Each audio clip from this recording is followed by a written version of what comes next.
C'est drôle de voir comment la nature vit, puis comment qu'elle se structure. Et moi, j'ai la sincère conviction qu'on fait partie de la nature, puis qu'on devrait s'inspirer des leçons que cette nature-là nous donne. Je regarde la forêt ici.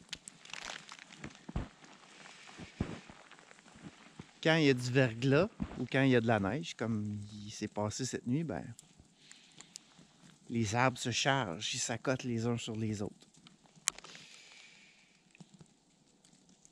Chacun a son rôle, chacun a sa stratégie. Dans le cas du sapin, il va pousser avec un coton très très droit, des branches pas trop longues, et donc quand la neige tombe sur ces branches-là, ben ouh, puis ils vont pencher, puis le sapin il sera peu affecté par le poids de la neige ou du verglas, tant qu'il est droit. S'il devient croche un peu, ben son bois il est pas très fort, il va casser. Clac! Il y a d'autres essences, comme l'érable, qui est très très dur, très fort, qui va grimper très haut dans le ciel pour aller chercher la lumière. Il y a le pin blanc. Le pin blanc, lui, va pousser très rapidement. Ce ne sera pas un bois qui va être fort, mais il va être gros, il va être large.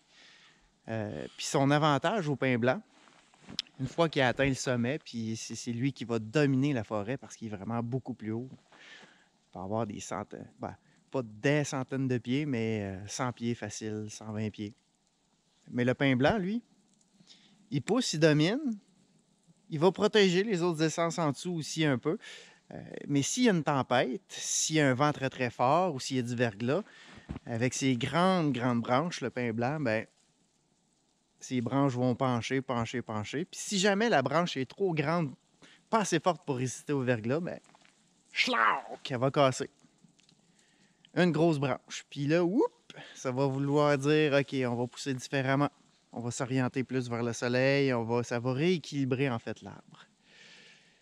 Je suis sûr que c'est une grosse perte pour un pin de perdre une immense branche qui amenait plein d'énergie, en fait, plein de lumière. Mais il sait que ça fait partie du plan, des lois de la nature, qu'il faut qu'il s'adapte.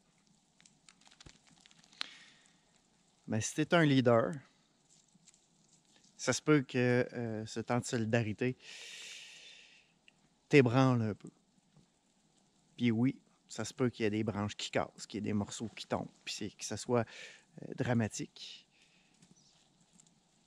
Mais si tu gardes ça dans la big picture, ben c'est peut-être une occasion de se rééquilibrer puis de pousser différemment.